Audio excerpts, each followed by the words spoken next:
അസ്സലാമു അലൈക്കും വറഹ്മത്തുള്ളാഹി. പ്രിയമുള്ളവരെ, സമ്പത്ത് വർദ്ധിക്കാനും എല്ലാ സാമ്പത്തിക ബുദ്ധിമുട്ടുകളിൽ നിന്നും മോചനം നേടാനുമുള്ള മനോഹരമായ 3 പ്രാർത്ഥനയാണ് നമ്മൾ ഇന്നത്തെ വീഡിയോയിൽ പറയുന്നത്. ഇതിൽ പറയുന്ന അതേ രൂപത്തിൽ തുടർച്ചയായി 7 ദിവസമോ അല്ലെങ്കിൽ 11 ദിവസമോ ചൊല്ലാൻ നിങ്ങൾ തയ്യാറാണ് എങ്കിൽ ഇൻഷാ അല്ലാഹു സുബ്ഹാനഹു വ തആല നിങ്ങളുടെ എല്ലാ സാമ്പത്തിക ബുദ്ധിമുട്ടുകൾക്കും മോചനം നൽകുമെന്ന് മാത്രമല്ല, നല്ല സാമ്പത്തിക അഭിവൃദ്ധിയും നൽകും. അല്ലാഹു സുബ്ഹാനഹു വ തആല തൗഫീഖ് നൽകട്ടെ. നമുക്ക് അല്ലാഹു ആവശ്യത്തിനുള്ള സമ്പത്ത് നമ്മുടെ കൈകളിലേക്ക് എത്തിച്ചു തരട്ടെ. പ്രിയമുള്ളവരെ, നമ്മുടെ അമല് ഇങ്ങനെയാണ്. ഒന്നാമത്തെ നമുക്ക് വേണ്ട നിയ്യത്താണ്. നമ്മുടെ ആവശ്യം എന്താണോ, നല്ല ജോലിയാണോ, അല്ലെങ്കിൽ ഉള്ള ജോലിയിലുള്ള വർധനവാണോ, പ്രൊമോഷനാണോ, അല്ലെങ്കിൽ നമ്മുടെ തോട്ടത്തിൽ നിന്ന് നല്ല വിളവാണോ, എന്താണോ നമ്മൾ ആഗ്രഹിക്കുന്നത് ആ ആഗ്രഹം മനസ്സിൽ നിയ്യത്ത് ചെയ്യുക. നല്ല നിയ്യത്തുണ്ടാവുക എന്നതാണ്. സമ്പത്ത് വർദ്ധിക്കാനുള്ള നിയ്യത്തുണ്ടാവുക ഉണ്ടെങ്കിൽ തന്നെ എനിക്ക് സമ്പത്തുണ്ടായാൽ ഞാനത് നല്ല നിലയിൽ ചെലവഴിക്കുമെന്നുള്ള ഉദ്ദേശം കൂടെ നമുക്ക് മനസ്സിലുണ്ടായിരിക്കണം. എന്നിട്ട് എല്ലാ ദിവസവും സുബ്ഹ് നിസ്കാരത്തിന് ശേഷം അതേ ഇരുത്തത്തിൽ സുബ്ഹ് നിസ്കാരം കഴിഞ്ഞ് നമ്മൾ 3 പ്രാവശ്യം അൽഹംദുലില്ലാഹി റബ്ബിൽ ആലമീൻ എന്ന് ചൊല്ലുക. 3 പ്രാവശ്യം അൽഹംദുലില്ലാഹി റബ്ബിൽ ആലമീൻ, അല്ലാഹുമ്മ സ്വല്ലി അലാ മുഹമ്മദ്.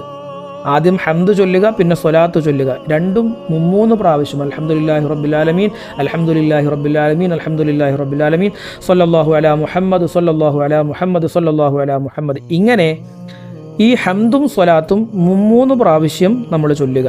പിന്നീട് അസ്തഗ്ഫിറുല്ലാ എന്ന് 100 വട്ടം ചൊല്ലുക. അസ്തഗ്ഫിറുല്ലാ, അസ്തഗ്ഫിറുല്ലാ, അസ്തഗ്ഫിറുല്ലാ 100 പ്രാവശ്യം ചൊല്ലുക.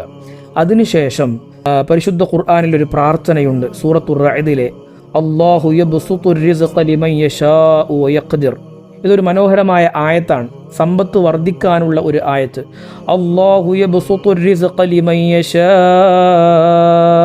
വയഖ്ദിർ. ഇത് 7 തവണ ഈ പ്രാർത്ഥന ചൊല്ലുക. അതിനുശേഷം രണ്ടാമത്തെ പ്രാർത്ഥന റബ്ബി ഇന്നി ലിമാ അൻസൽത ഇലയ്യ മിൻ ഖൈരിൻ ഫഖീർ. മഹാനായ മൂസാ നബി അലൈഹി സ്വലാത്തു വസ്സലാമിൻ്റെ പ്രാർത്ഥനയാണ്. റബ്ബി ഇന്നി ലിമാ അൻസൽത ഇലയ്യ മിൻ ഖൈരിൻ ഫഖീർ. ഈ പ്രാർത്ഥന നമ്മൾ 7 പ്രാവശ്യം ചൊല്ലുക.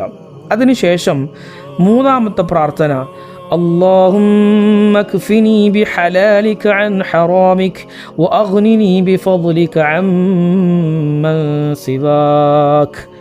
ഈ പ്രാർത്ഥന 7 പ്രാവശ്യം പറയുക. ഈ പറയപ്പെട്ട 3 പ്രാർത്ഥനകളും 7 വീതം തവണയാണ് നമ്മൾ ചൊല്ലേണ്ടത്. അവസാനം ഈ പ്രാർത്ഥനകൾ ചൊല്ലിക്കഴിഞ്ഞതിന് ശേഷം നമ്മൾ അള്ളാഹുവിൻ്റെ മുമ്പിൽ കൈമലർത്തിയിട്ട് ദുആ ചെയ്യുക. മലയാളത്തിൽ ദുആ ചെയ്യുക. അള്ളാഹുവേ, എനിക്ക് സാമ്പത്തിക അഭിവൃദ്ധി നൽകണേ അല്ലാ, കച്ചവടത്തിൽ വിശാലത നൽകണേ അല്ലാ, അള്ളാഹുവേ സമ്പത്ത് കൊണ്ട് പരീക്ഷിക്കല്ല അല്ലാ, പടച്ചവനെ സാമ്പത്തിക ഉന്നതി നൽകണേ അല്ലാ. നമ്മുടെ ആവശ്യം എന്താണോ ആ ആവശ്യം റബ്ബിൻ്റെ മുമ്പിൽ കൈമലർത്തിയിട്ട് നമ്മൾ ദുആ ചെയ്യുക. ശേഷം 3 സ്വലാത്ത് ചൊല്ലുക. എന്തൊക്കെയാണ് നമ്മളിപ്പോൾ പറഞ്ഞത്? 1, നമ്മൾ സുബ്ഹ് നിസ്കാരത്തിന് ശേഷം തുടർച്ചയായി 7 ദിവസമാണ് ഈ കാര്യങ്ങളൊക്കെ ചെയ്യേണ്ടത്, 7 അല്ലെങ്കിൽ 11. 1, നമ്മൾ ഹംദും അതുപോലെ തന്നെ സ്വലാത്ത് അൽഹംദുലില്ലാഹി റബ്ബിൽ ആലമീൻ, അൽഹംദുലില്ലാഹി റബ്ബിൽ ആലമീൻ, അൽഹംദുലില്ലാഹി റബ്ബിൽ ആലമീൻ 3 തവണ, സ്വല്ലല്ലാഹു അലാ മുഹമ്മദ്, സ്വല്ലല്ലാഹു അലാ മുഹമ്മദ്, സ്വല്ലല്ലാഹു അലാ മുഹമ്മദ് 3 തവണ. അതിനുശേഷം നമ്മൾ പറഞ്ഞ ഒന്നാമത്തെ ഇസ്തിഗ്ഫാർ 100 തവണ. അതിനുശേഷം ഒന്നാമത്തെ പ്രാർത്ഥന 7 തവണ, രണ്ടാമത്തെ പ്രാർത്ഥന 7 തവണ, മൂന്നാമത്തെ പ്രാർത്ഥന 7 തവണ. അതിനുശേഷം നമ്മൾ അള്ളാഹുവിനോട് ദുആ ചെയ്യുക.